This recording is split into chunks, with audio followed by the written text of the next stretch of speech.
Ah, Bom, boa noite, Christian. É, Hoje nós vamos fazer a nossa aula de revisão. Semana que vem vocês já terão prova, né? Dia 2 de junho, a prova da segunda verificação de conhecimentos. O calendário de prova já foi repassado a vocês, né? Confere, Christian? sim. Já foi repassado. O calendário da prova de segunda chamada é uma semana, né? Após a segunda verificação. E na semana subsequente, após a segunda chamada, teremos as provas de verificação final, tá? Antes da gente começar a revisão, eu queria explicar para vocês em relação àqueles pontos extras das atividades que a gente fez ainda de forma presencial, que seria para a primeira verificação, né? Aqueles vários trabalhinhos que a gente fez. Mais um chegando aqui, Maurício. Essa pontuação, gente, ela será deslocada, tá, para a segunda verificação como ponto extra, certo? Uma vez que todas as avaliações, elas têm pontuação 10, tá? Então, vocês não podem ficar com 12, com 13, tá? A prova de vocês vale 10, e caso, como é ponto extra, vocês só vão receber essa pontuação caso vocês precisem. Um exemplo para vocês entenderem bem. Digamos que o Christian, ele tirou 10 na minha primeira verificação, né, como ele já me falou anteriormente. Ele precisa de 4, né, na segunda avaliação, para passar direto, sem precisar ir para a recuperação, né, para a verificação final. Aí, digamos que o Christian, naquelas atividades, ele tinha 2,5 pontos, certo? E na segunda avaliação, que ele precisa de 4, ele acaba tropeçando e me tira 2, né? E aí, o Christian, como ele tem esses 2,5 pontos, eu acrescento nessa pontuação, não os 2,5, os 2 pontos, porque ele precisa de 2 pontos para passar. Tá? Lembre que é ponto extra. Se é ponto extra, ele será adicionado até a pontuação precisada para que vocês não precisem para a verificação final. Entendeu, Christian? Entendeu, Maurício? Sim. Entendi, professora. Boa noite. Boa noite, Maurício. Digamos que o Christian, que precisa de 4, mais uma vez, usando o Christian como exemplo, ele tira 1 ou 0, digamos, Christian, que tudo dê errado, você tire 0 na segunda avaliação. Misericórdia, mas digamos que isso aconteça. Aí você tem os 2,5 das atividades. Esses 2,5 são acrescentados e você vai ficar com 2,5. E aí você passa, Christian, o que você acha? Não, Com né? 1, não. 2,5 você não passa porque você precisa de 4. Logo, você vai para a final precisando de 2,5, porque na final é somado 1 ponto a mais. Entendeu? Deu para entender? Você precisar de 4, mas você tirou 0, e aí você tem 2,5 pontos, que era o ponto extra, né? Esse 2,5 pontos é acrescentado a você, só que ainda assim você não alcança a pontuação. E aí você vai para a final, e na final não tem mais pontuação extra. Você tem que correr atrás para tirar a pontuação que você precisa, tá? Então, só recapitulando. No caso, eu vou ter que tirar os 4 ou os 2? Não. Você só tem que acumular 15 pontos. Como você tinha 10 mais 2,5, 12,5. Aí você vai precisar de 2,5 que fica 15. Aí você passa. Tá. Entendeu? Oi, Maurício. Pode tirar uma dúvida minha? Posso. Porque como é o nosso primeiro ano, né? Uhum. Eu queria saber sobre essa situação aí do pagamento. Porque o meu tá tudo em dia, né? Mas como é em julho, aí a gente paga julho, né? Por exemplo, o meu é dia 5. Eu pago sempre antes do dia 5. Uhum. E tem que pagar matrícula ainda, alguma coisa? Tem esses negócios? Eu não sei como é. A matrícula é em agosto, a rematrícula. Você paga Rematrícula? paga julho normalmente, e Normalmente, em agosto tá. paga de novo, que é a rematrícula. A rematrícula e a minha mensalidade junto, né? É duas Não, vezes ou é só uma vez? não, é uma vez, porque a sua É uma vez? mensalidade é a sua rematrícula.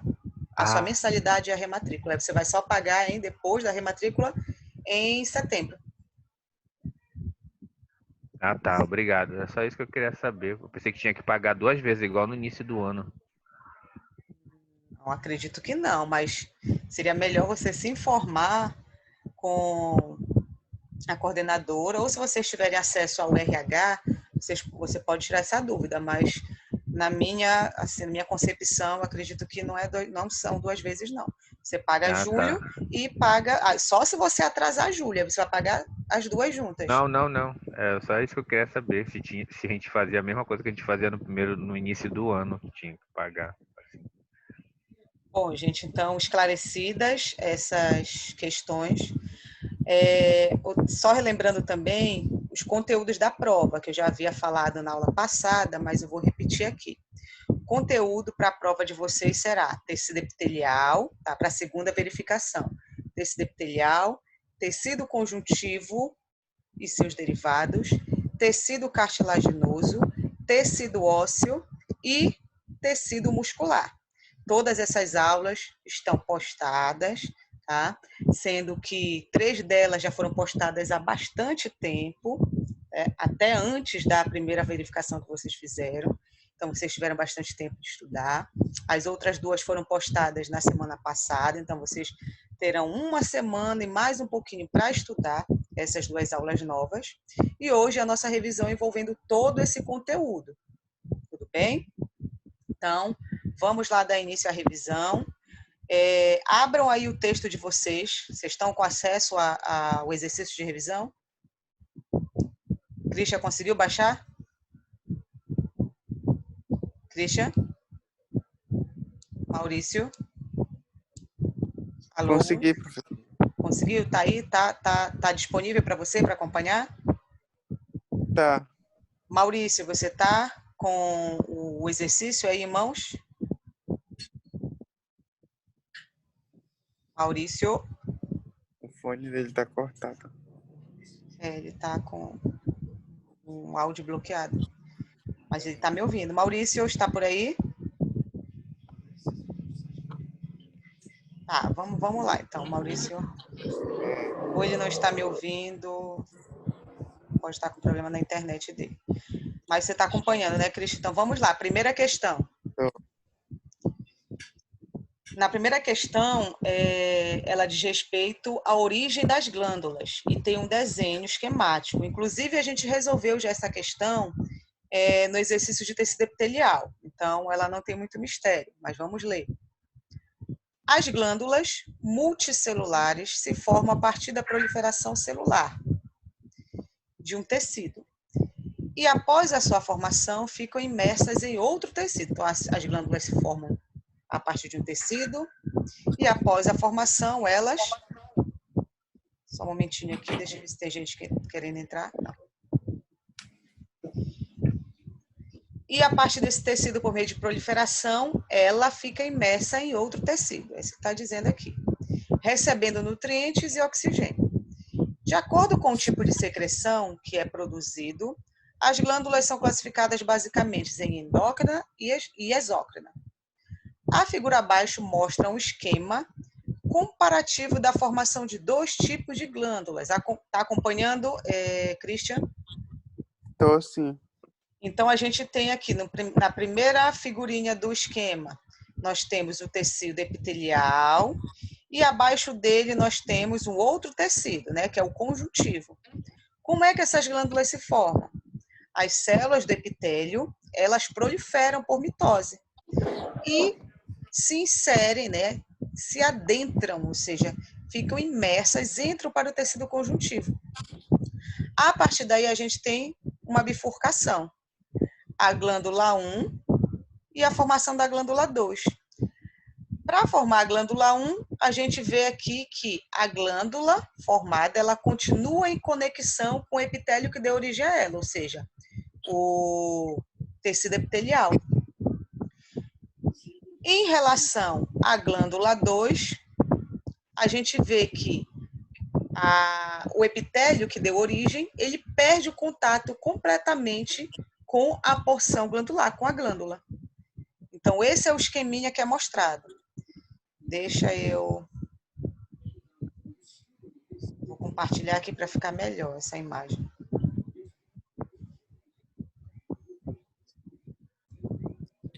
No caso, a glândula 1 se fecha, professora, e divide, é isso? A glândula 1, tá aqui. A glândula 1, na verdade, as células se proliferam, entram no conjuntivo, só que ela não perde o contato com o epitélio de origem. Olha aqui, ela continua ligada à glândula. A glândula, na verdade, é tanto essa porção aqui que parece um tubo, que é que conecta a glândula com o epitélio que deu origem a ela, tá? E também essa porção aqui, que é a porção glandular. Tá? A porção glandular é formada pelas células que irão sintetizar e secretar as suas substâncias específicas, certo? Agora, olha para cá a glândula 2, Christian. Olha o que aconteceu. A glândula ela perde o contato com quem? Esse epitélio aqui que deu origem a ela. Deu para entender? Tá? E a glândula 1, que é uma glândula exócrina, né? Ela apresenta uma estrutura de conexão, que é esse ducto, tá? O ducto, ele funciona como um meio para que essas substâncias possam ser liberadas para o seu alvo, né? Para uma superfície ou para uma cavidade, tá? Então, após analisar a figura esquemática, vamos agora ver o que é pedido na questão. Com base na figura acima, assinale a opção que identifica respectivamente. O que é respectivamente, gente? Na ordem, né? Na ordem em que será pedido. Em que a questão está te pedindo.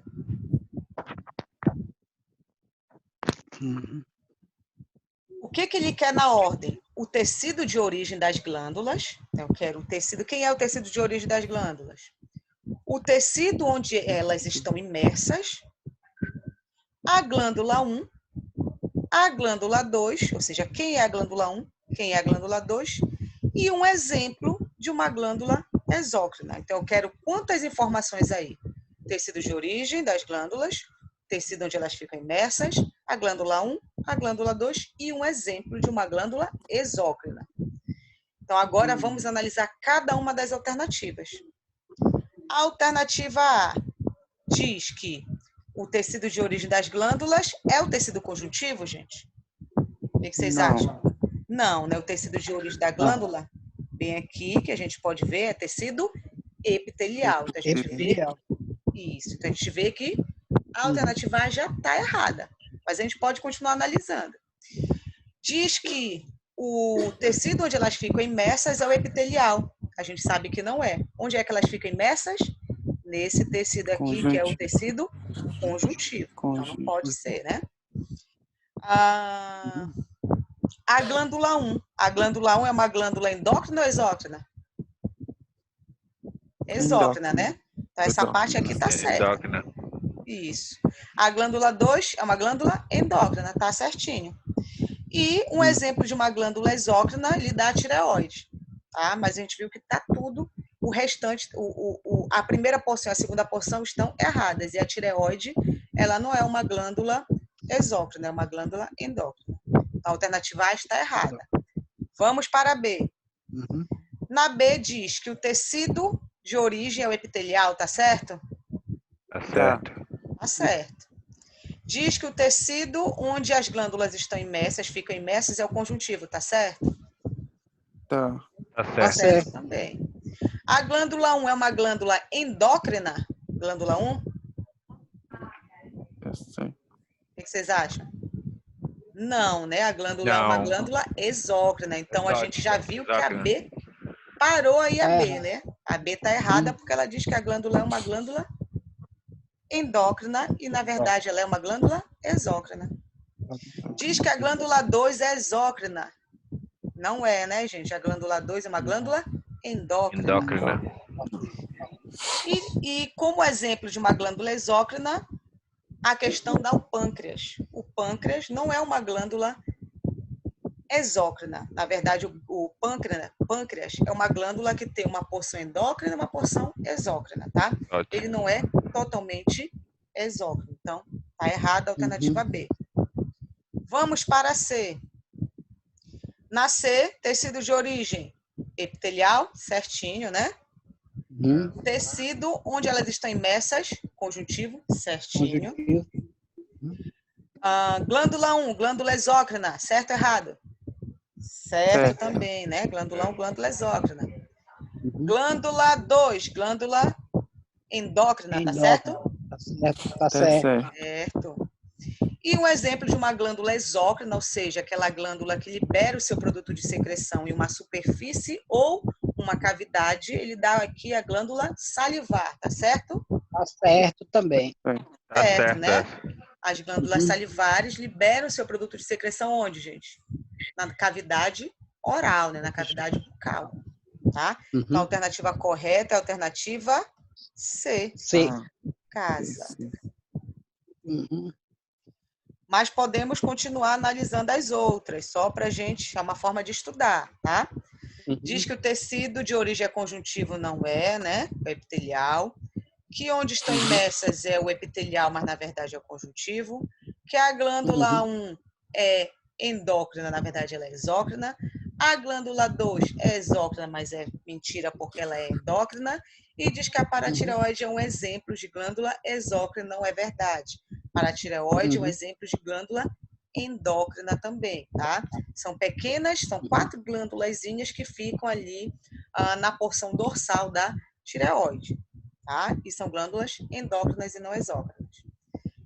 Tecido conjuntivo frouxo, a gente sabe que não é, que é epitelial. Aqui no epitelial a gente sabe que é conjuntivo. Glândula endócrina, não, aqui é glândula exócrina, que é a glândula 1.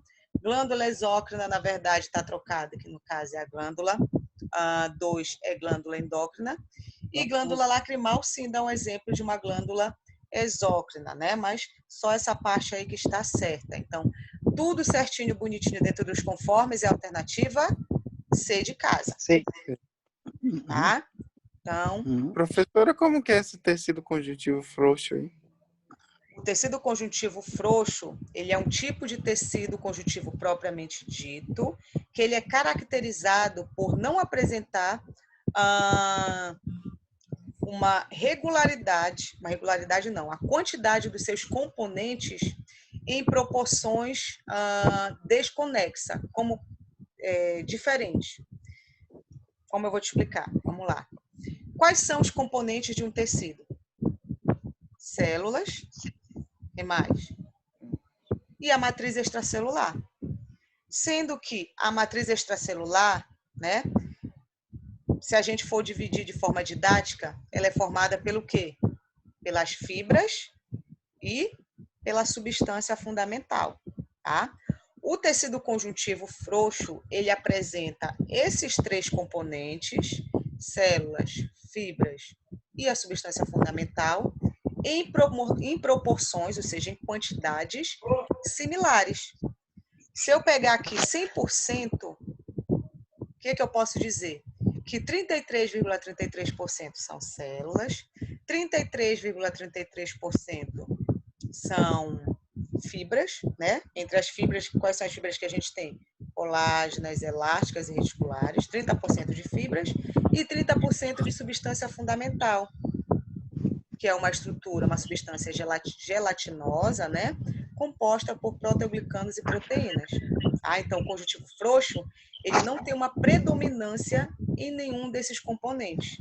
Os componentes estão em proporções similares. Diferente dos outros tipos de tecido conjuntivo propriamente dito, que é o denso, em que nós temos o denso modelado e o não modelado. O denso, olha essa palavra, denso dá uma ideia de que um dos componentes estão em uma quantidade maior. No denso, quem é que tem maior quantidade dos 3 componentes do tecido? fibras. E que fibra específica? Fibras colágenas.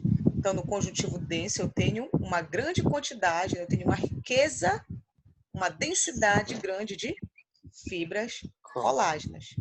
E essas fibras colágenas, elas podem se organizar de forma modelada, ou seja, paralelas entre si, ou aleatórias. Se elas estiverem organizadas de forma paralela, eu terei aí tecido conjuntivo propriamente dito do tipo denso modelado. E se as fibras estiverem desorganizadas, né, organizadas de forma aleatória, eu tenho tecido conjuntivo denso não modelado. Deu para entender, Christian? Deu. Então, vamos para a segunda questão. Gente, nós já temos 35 minutos, tá? Quando cair a nossa reunião, eu vou abrir outra. Só espero que vocês aguardem um pouquinho para eu salvar o vídeo e aí eu vou abrir outra, tá certo? Aguarde. Segunda questão. O tecido epitelial é caracterizado por apresentar células aderidas umas às outras, ou seja, as células estão bem unidas, né, justapostas. Essa dinâmica celular permite ao tecido a realização de importantes funções ao organismo. Qual das alternativas abaixo apresenta algumas das principais funções desempenhadas pelo tecido epitelial? Vamos à letra A. Então, aqui nessa questão, pede funções referentes ao tecido epitelial, tá? Seja ele de revestimento ou seja ele glandular. Vamos lá para a letra A. Diz que o tecido epitelial ele tem função de percepção de sensações e preenchimento. Tá certo essa letra A? O que vocês acham? Vocês acham? Tá errada, né? Acho que tá falso. Falso. Por quê? Percepção de sensações, ok. Né? Tecido epitelial, ele tem essa característica também de proporcionar a percepção de algumas sensações. Como, por exemplo, o epitélio que reverte a cavidade nasal, né? Que permite com que a gente consiga distinguir diferentes odores, e também o epitélio gustativo, que proporciona com que a gente consiga diferenciar diferentes sabores, tá? Mas o tecido epitelial não está envolvido, não tem função no preenchimento. Quem é o tecido que é responsável pelo preenchimento? Tecido conjuntivo. Então, letra A está errada. Letra B, preenchimento e revestimento, a gente já sabe que preenchimento não, porque preenchimento está envolvido com uma função do tecido conjuntivo. Revestimento, sim. Revestimento é uma função do tecido epitelial, mas o preenchimento aqui ele descarta a questão.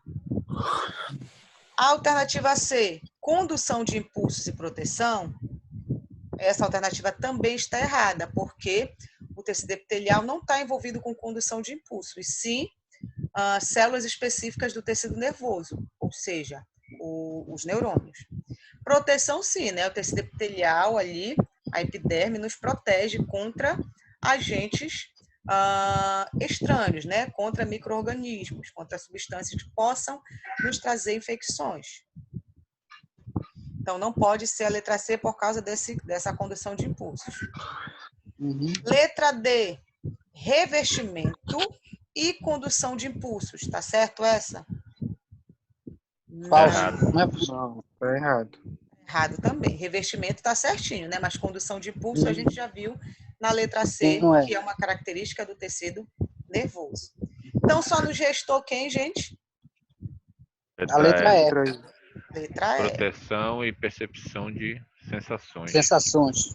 Isso, muito bem. Então, a alternativa correta da segunda questão, a alternativa é de escola. Letra E. Isso.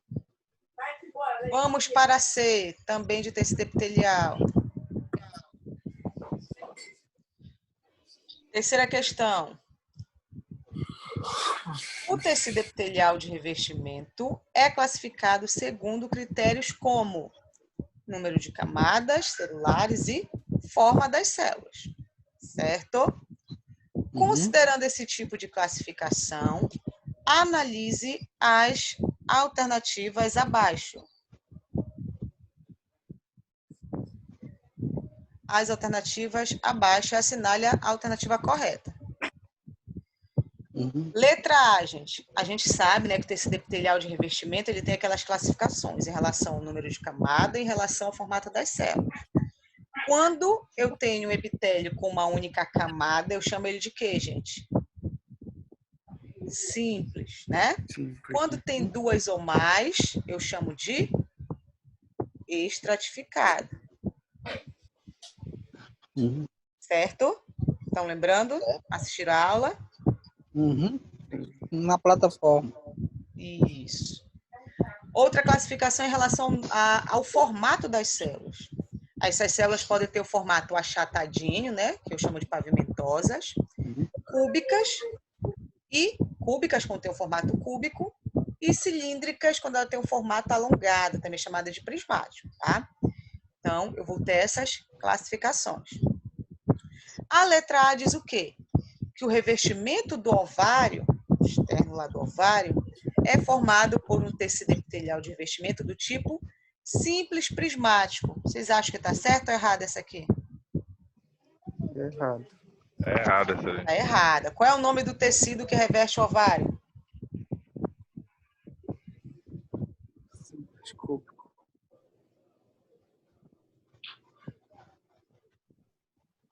Simples cúbico. Hein?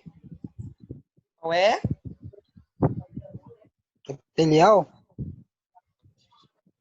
Mas qual é o tipo? Esqueci, eu não sei. Do ovário é cúbico. simples cúbico e não simples prismático. Ah, tá. Rapidinho, gente. Tá. Simples. Não prismático.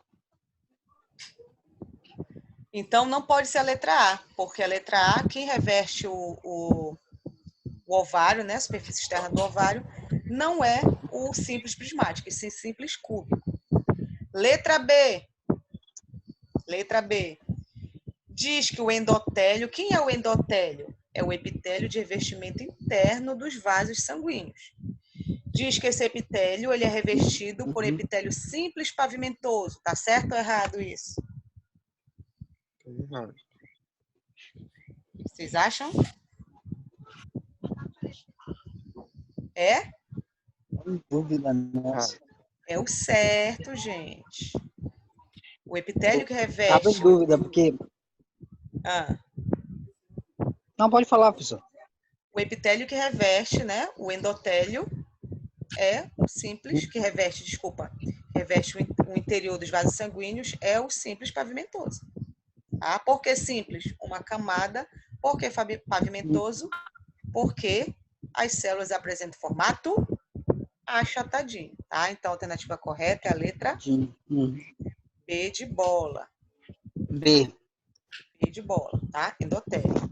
Por que não pode ser a letra C? Porque a conjuntiva do olho, ela não é revestida pelo epitélio simples cúbico, e sim pelo estratificado Prismático, né? prismático. Isso, estratificado prismático. Uhum. Letra D. Revestimento interno da bexiga. Ele é revestido pelo estratificado pavimentoso? Não, né? Qual é o da bexiga? Cilíndrico. Hã? A bexiga é o estratificado Cilíndrico.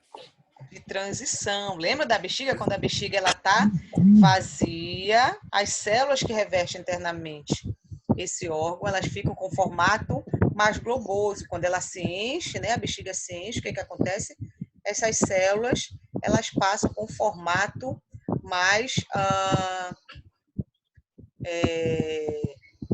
mais voltado para aquele formato mais pavimentoso, ou seja, as células elas não têm um formato definido, elas têm um formato globoso, tá?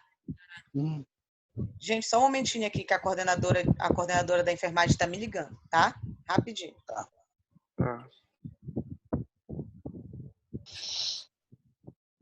Oi, professor.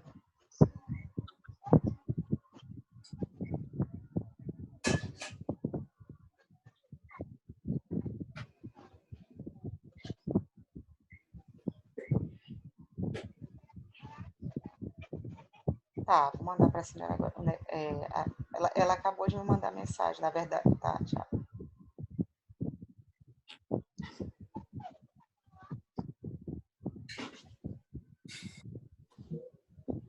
Só um momentinho, gente.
Vamos lá, gente.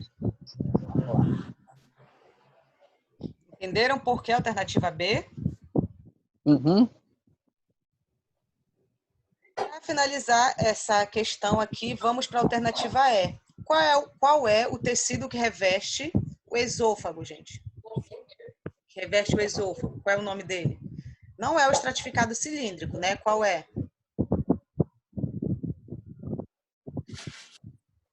Lembram? É o estratificado, tecido epitelial de revestimento,